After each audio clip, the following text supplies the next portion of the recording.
اللہ تعالی عنہ سے وعدہ کیا، ہجرت کے سفر کے اندر بشارت دی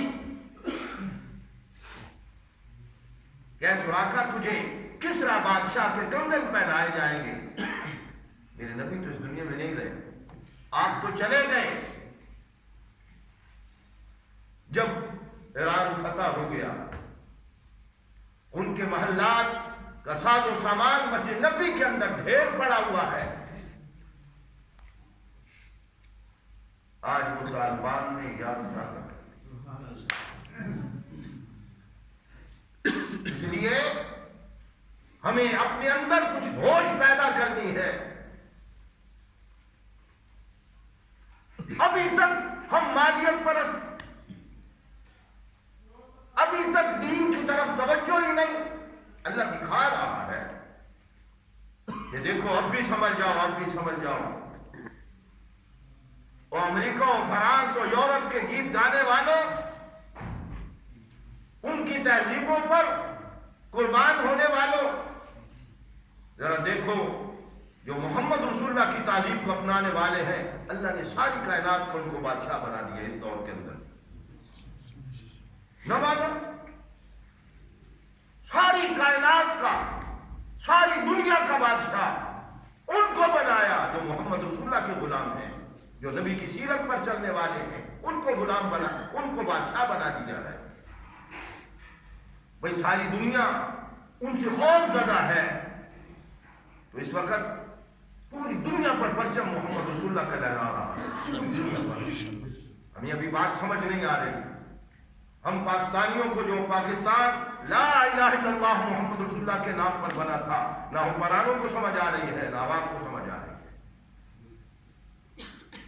ہماری پیدائش سے لے کر ہماری موت تک ہمارا ہر لمحہ محمد رسول اللہ کی سیرت کے خلاف گزر رہا ہے۔ ہر لمحہ صبح اٹھتے ہیں، شام تک ہم ذرا اپنی زندگی پر نگاہ تو دوڑائیں۔ بھائی سیرت معلومات کا نام نہیں ہے، یاد رکھنا۔ کوئی یہ کہے کہ مجھے احادیث بڑی یاد ہے، کوئی کہے مجھے فقہ کی جزیات بڑی یاد ہے، مجھے بڑے مسائل یاد ہیں، میں فتویٰ بڑا اعلیٰ لکھ لیتا ہوں۔ نہیں، یہ علم نہیں ہے۔ علم کیا ہے کہ ہم اس نبی صلی اللہ علیہ وسلم کے قدم پر قدم چلیں، ہر حرکت و سکون ہمارے اندر آ جائے کہ نبی علیہ السلام کی مسکراہٹ کیسی تھی، آپ صلی اللہ علیہ وسلم کا تبسم کیسا تھا، آپ صلی اللہ علیہ وسلم بیٹھتے کیسے تھے، سوتے کیسے تھے، چلتے کیسے تھے۔ قربان جو میں نے اپنے جامعہ اشرفیہ کے اکابر کو دیکھا، پہلے تو میں سوچتا تھا یہ چلتے کیسے ہیں، جب شمائل پڑھی تو میں نے دیکھا کہ بھئی میرے یہ سارے مشائخ اس چال پہ چلتے ہیں جس چال پہ محمد رسول اللہ چلتے ہیں صلی اللہ علیہ وسلم۔ انہوں نے وہ چال اپنائی تاکہ پتہ چلے کہ یہ وہ آ رہے ہیں جو محمد رسول اللہ کی حدیث پڑھانے والے ہیں، وہ آ رہے ہیں، یہ وہ لوگ آ رہے ہیں جنہوں نے محمد رسول اللہ کی سیرت کیا ہے اپنے اندر اتار لی ہے، جنہوں نے اتارا نا سیرت کو، نبی کی سیرت کو اپنے اندر، تو پھر ان کے چہرے کو لوگ دیکھ مسلمان۔ صحابہ کے تو بڑے واقعات ہیں، وہ اگر واقعات عرض کروں تو وقت ختم ہو جائے۔ انور شاہ کشمیری رحمت اللہ علیہ اس صدی کے عالم میں اکابر علماء دیوبند کے بڑے اساتذہ میں سے تھے ہیں، حضرت شیخ الہند کے شاگرد ہیں رحمت اللہ علیہ کے، جن کے بارے میں قاری طیب صاحب رحمت اللہ علیہ فرمایا کرتے تھے کہ یہ چلتا پھرتا کتب خانہ ہے۔ قاری طیب صاحب فرماتے ہیں کہ مجھے ایک صاحب حدیث کے ایک راوی کے حالات کا علم حاصل کرنا تھا، پوچھنا تھا۔ میں نے کہا کتابیں دیکھتا پھروں۔ میں حضرت انور شاہ کشمیری رحمت اللہ علیہ کی خدمت میں حاضر ہوا، بیمار تھے، چارپائی پہ لیٹے ہوئے ہیں، میں اوپر چڑھا تو دیکھا کہ لیٹے ہوئے، میں نیچے اترنے لگا تو حضرت نے مجھے آواز دی۔ اب میں نے ان سے گزارش کی کہ یہ پوچھنا ہے تو حضرت ایسے ہی باتیں پڑھ رہے تھے جیسے کتابیں ان کے سامنے پڑھی، ایسے ہی باتیں پڑھ رہے تھے۔ تو انور شاہ کاشمیری رحمت اللہ علیہ، جنہوں نے سیرت اپنے اندر اتاری، میاں والے تشریف لائے، سیرت والوں کی بات کر رہا ہوں، میاں والے تشریف لائے۔ ایک ہندو اپنے مکان کی چھت پر بیٹھا ہوا ہے، حضرت انور شاہ کاشمیری رحمت اللہ علیہ کو دیکھا، مکان سے چھلانگ لگائی، آپ کے قدموں میں آیا اور کیا کہہ رہا ہے، جس نبی کی امتی کیسے ہیں وہ نبی کیسا، سبحان اللہ، اور ایمان لیا۔ ایسے ہی آپ گاڑی پر سوار ہونے لگے، ابھی گاڑی آئی نہیں، اسٹیشن ماسٹر رات کا وقت ہے، لارڈ ٹرین اٹھائے پھرتا ہے، صرف مذہب سے تعلق ہے۔ حضرت انور شاہ صاحب کاشمیری رحمت اللہ علیہ کے قریب آیا تو چہرے کو دیکھ کر کلمہ پڑھا۔ سبحان اللہ، یہ کون لوگ تھے جنہوں نے نبی کی سیرت کو اپنے اندر اتارا؟ آج پوری دنیا پر علماء دیوبند کا چرچا ہے، پوری دنیا پر علماء، اور ہم کسی سے مروب نہیں۔ کوئی بڑی اونچی اونچی پگڑیاں پہن کے آ جائے، کوئی بڑے جبے لٹکا کے آ جائے، ہم کسی سے مروب نہیں ہیں۔ الحمدللہ ہمیں اپنے اکابر نے ہر ظالم کی آنکھوں میں آنکھیں ڈال کر بات کرنے کا طرز بتا دیا پوری دنیا پر۔ اس کی وجہ کیا ہے؟ کہ ان کے کوئی کان چار تھے، آنکھیں چار تھیں، سر دو تھے نہیں، وہ محمد رسول اللہ کی سنت کو زندہ کرنے والے، وہ نبی علیہ السلام کی سنت کو زندہ کرنے والے تھے۔ قربان جاؤں شیخ الہند محمود الحسن رحمت اللہ علیہ پر حضرت مولانا زکریا رحمت اللہ علیہ نے ایک رسالہ لکھا ہے، علماء دیوبند اور اتباع سنت۔ اس کے اندر حضرت کا واقعہ لکھا ہے کہ حضرت وطروں کے بعد بیٹھ کر نفل پڑھتے تھے، اور آپ اور میں بیٹھ کر نفل پڑھیں جائز ہے، لیکن ثواب آدھا ملتا ہے، اور کھڑے ہو کر پڑھے تو ثواب پورا ملتا ہے۔ کسی نے کہا شاید آپ بیٹھ کر نفل پڑھتے ہیں، ثواب تو آدھا ملتا ہے۔ قربان جاؤں متبع سنت لوگوں کا، فرمانے لگے مجھے ثواب سے غرض نہیں، مجھے تو نبی سے نسبت کی غرض ہے کہ نبی بیٹھ کر پڑھتے تھے، میں بھی بیٹھ کر پڑھتا۔ یہ ہے سیرت۔ ان لوگوں نے کس طریقے سے سیرت جو ہے اپنے اندر اتار لی۔ تو اس لیے آپ سے بھی یہ گزارش کروں گا کہ جو سیرت آپ نے پڑھی ہے اس کو اپنے اندر اتارنا ہے، ہماری پوری زندگی نبی کی حرکت و سکون کے مطابق ہو، اور جو نبی مشن لے کر آئے نا اس مشن پر مت گرنا چاہیے، اپنے آپ کو قربان کر دینا ہے۔ ہاں آج تو کوئی استاد تھوڑا سا ناراض ہو گیا مجھے، لیکن نہیں، صحابہ نے نبی کی ناراضگی کے وقت بھی نبی کو چھوڑا نہیں، نبی کی ناراضگی کے وقت بھی نبی کو چھوڑا نہیں۔ آج کسی سے کوئی ناراضگی ہو جائے تو ہم جماعت بھی چھوڑ جاتے ہیں، بلکہ دین بھی چھوڑ دیتے ہیں۔ غزوہ تبوک کے موقع پر حضرت کعب بن مالک رضی اللہ تعالی عنہ غزوے میں شامل نہیں ہو سکے۔ سورۃ توبہ کے اندر ان کی توبہ کا بھی ذکر کر، اور میں کہتا ہوں ان کی توبہ کی وجہ سے پوری سورت اتار دی، ان تین آدمیوں کی توبہ کی وجہ سے۔ اتنی محبت تھی نبی سے، لمبا واقعہ ہے، نہیں جا سکے، اور خود فرماتے ہیں کہ میں بڑا سہل زبان تھا، طرز تکلم جانتا تھا، اگر میں بات ادھر ادھر کی کرتا تو جان چھوٹ جاتی، لیکن دل میں خیال آیا اگر وحی اتر گئی تو کیا کروں گا، وحی اتر گئی تو کیا کروں گا۔ نبی علیہ السلام نے پوچھا ہاں آپ کیوں نہیں آئے؟ کہنے لگے اللہ کے رسول جتنی اس وقت سہولت تھی کبھی نہیں ہوئی، جتنا اس وقت طاقت میں تھا کبھی نہیں ہوا، بس آج اور کل کرتے کرتے فرمایا اچھا پھر آپ سے بائیکاٹ کیا ہے؟ ہاں 40 دن بائیکاٹ رہا، بول چال بند، جن کا بن مالک نے رسول اللہ کو چھوڑا، یہ ہے نبی کی سیرت کو اندر کا چھوڑا نہیں، مسیح نبی کو بھی چھوڑا نہیں۔ قابل مالک کیا کہتے ہیں؟ میں کبھی کبھی ترسی آنکھ سے دیکھتا تھا رسول اللہ کو، تو آپ بھی ترسی آنکھ سے مجھے دیکھ رہے، یہ ہے محبت، یہ ہے سیرت۔ قربان کے نبی کے صحابہ پر روم کے شہنشاہ نے خط لکھا، آج تو میں اکثر کہا کرتا ہوں، آج ہم کاروں، کوٹھیوں اور پتہ نہیں بینک بیلنس کے لیے پیچھے پھر رہے ہیں، اس لیے آج ہم پستی کی طرف جانا، ہم سمجھ رہے ہیں میرے پاس دولت بڑی ہوئی تو میں کامیاب ہو جاؤں گا، اسباب کا رونا روتے رہتے ہیں۔ میں نے کچھ دن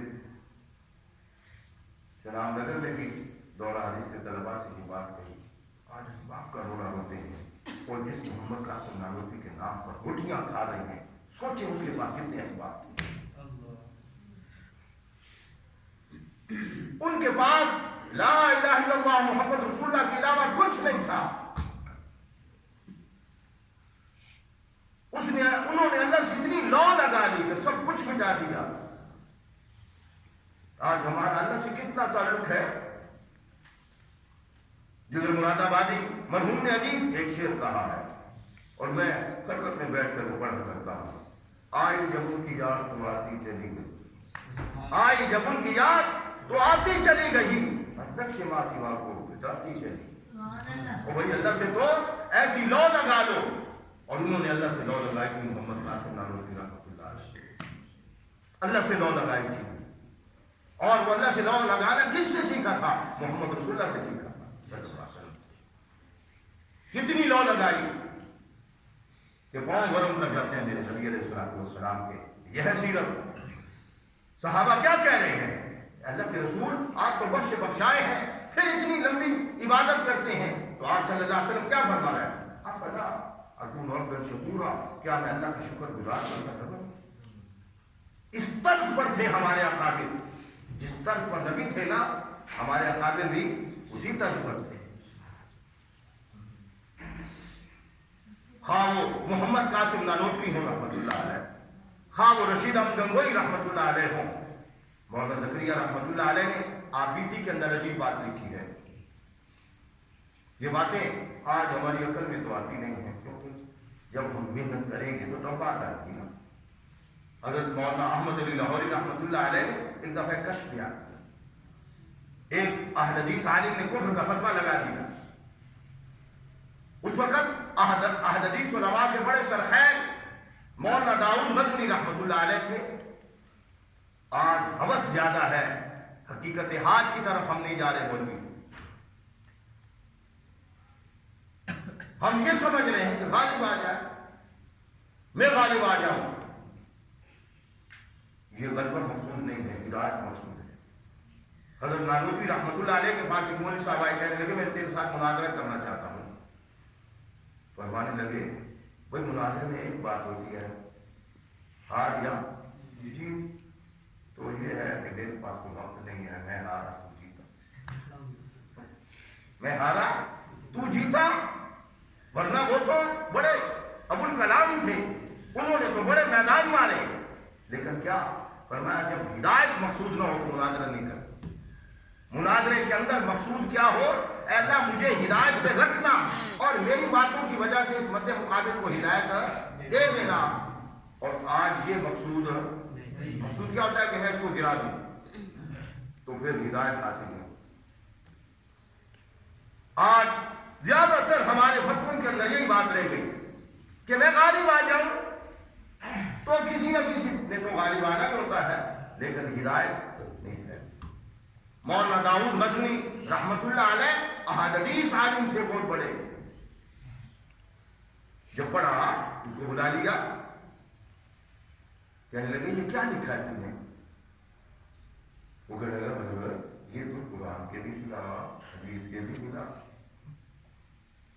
اور قرآن و حدیث کے بھی خلاف ہے. مولانا داؤد مدنی رحمۃ اللہ ایک جملہ فرمانے لگے اگر تو احمد علی لاہوری جتنا نیک ہو جائے تو بھی وہی بات کہے گا جو احمد علی لاہوری نے کہی. وہ سمجھتے تھے. اس لیے بھائی بات یاد رکھو جو قرآن و حدیث پر عمل کرے گا اللہ اس کے لیے علوم کھول دے گا, اللہ اس کے لیے حالات کھول دے گا. تو مولانا زکریا رحمۃ اللہ علیہ نے لکھا ہے, بھائی میں ان کی بات کر رہا ہوں جنہوں نے سیرت اندر اتار دی. حضرت گنگوئی رحمۃ اللہ علیہ کے بارے میں لکھتے ہیں ایک وقت تھا جب میرے دل میں حاجی صاحب بستے تھے. کون بستے تھے؟ میں ان سے پوچھوں اس کی بات. پھر وقت آیا کہ میرے دل میں رسول اللہ بستے تھے. اس لیے میں اکثر کہا کرتا ہوں اپنے اکابر کی تحقیق پر اپنی تحقیقیں مت اڑاؤ. نہ تو ان اکابر جتنا تقویٰ ہے, نہ ان علم ہے, نہ ان جتنے گہرائی ہے علم کے اندر. آج فضائل اعمال پر لوگ باتیں کر رہے ہیں اور ان کو اپنا پتہ نہیں. میں کہا کرتا ہوں کو استنجا کرنے کی پتہ نہیں. وہ پہلے ان جیسا تقویٰ تو لے آؤ, ان جیسا علم اور زہد تو لے آؤ. مولانا زکریا رحمۃ اللہ علیہ نے موطا امام مالک کی ایک شرح لکھی ہے. شرح مفتی امام موسیٰ رحمۃ اللہ علیہ کا فرمانے لگے جب سے موطا امام مالک لکھا گیا ہے, اس وقت 13 صدیاں ہو چکی تھی, اب تو اور اوپر ہو گیا وقت. فرمانے لگے اس وقت سے لے کر اب تک جیسی اوجز المسالک شرح جو ہے مولانا زکریا رحمۃ اللہ علیہ نے لکھی ہے ایسی شرح نہیں لکھی. ایسی شرح نہیں. کیوں؟ انہوں نے سنت اتاری اپنے اندر, انہوں نے نبی کا طریقہ اپنے اندر اتارا. حضرت گنگوئی فرماتے ہیں پھر وہ وقت آیا کہ میرے اندر اللہ بستے تھے. کیا مطلب؟ یہ احسان کا درجہ ہے. کیا فرمایا کہ ایسے عبادت کرو کہ اللہ کو دیکھ رہے ہو, اور یہ نہ ہو تو کم از کم یہ ہو کہ اللہ مجھے دیکھ رہا. احسان کا درجہ. اس لیے میں اکثر اپنے بچوں کو بھی کہا کرتا ہوں بھائی میرے دین پڑھ لیں. جو سبب پڑھا واقعہ وہ مولانا خلیل احمد بیٹھی کا ایک واقعہ ہے. تذکرۃ الخلیل کے اندر لکھا ہے کہ آپ بہاولپور جو یونیورسٹی ہے یہ پہلے جامعہ عباسیہ تھا, آپ اس میں حدیث پڑھا رہے ہیں. یہ تھے متبع سنت, یہ تھے نبی کے طریقے پہ چلنے والے.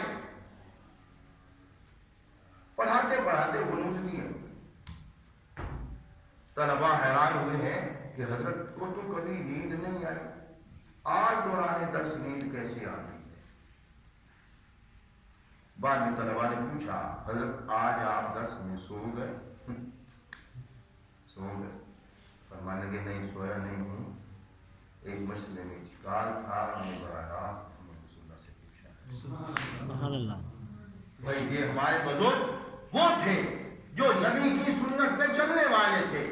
اور یاد رکھو جس دور میں بھی جب بھی کوئی نبی کی سیرت اور صورت کو اپنائے گا اللہ اس پر علوم کو کھول دے گا, وہ بھی علوم عطا فرمائے گا. اس لیے حضرت تھانوی رحمۃ اللہ علیہ سے کسی نے پوچھا کہ حضرت آپ نے کون سی کتابیں پڑھی ہیں؟ تو حضرت نے ہدایہ کا نام نہیں لیا, بخاری کا نام نہیں لیا, ترمذی اور ابو داؤد کا نام نہیں لیا. فرمانے لگے میں نے 4 کتابیں پڑھی. کتنی کتابیں؟ 4 کتابیں. اور وہ کتابیں وہ تھیں جو چلتی پھرتی محمد رسول اللہ صلی اللہ علیہ وسلم کی تصویر تھی. سبحان اللہ. چلتے پھرتے وہ نبی علیہ الصلوۃ والسلام کی سیرت کو اپنائے ہوئے تھے, سیرت پہ چلنے والے تھے. فرمایا ایک کتاب تو میں نے پڑھی امداد اللہ مہاجر مکی رحمۃ اللہ علیہ. اس لیے بھائی کسی شہر سے ضرور رابطہ ہونا چاہیے. حضرت خان فرمایا کرتے تھے میں نے جب حضرت حاجی صاحب کے ہاتھ میں ہاتھ دیا تو صرف یہ نہیں کہ تصوف کے علوم بلکہ میرے اوپر اللہ نے علوم بھی کھول دیے, علوم بھی کھول دیے. دوسری کتاب فرمایا کرتے تھے میں نے شیخ الدین کو پڑھا, محمود الرسول. تیسری کتاب میں نے رشید احمد گنگوہی کو پڑھا. چوتھی کتاب میں نے مولانا یعقوب نانوتوی رحمۃ اللہ علیہ کو پڑھا. اور بھائی جس کی سیرت آپ پڑھ رہے ہیں اس جیسا کائنات کے اندر ہے ہی نہیں. بے شک کائنات کے اندر ہمارا ایمان ہے کہ وہ جیسا کائنات کے اندر کوئی نہیں، نہ حسن کے اندر، نہ جمال کے اندر، نہ قرب کے اندر، نہ احسان کے اندر۔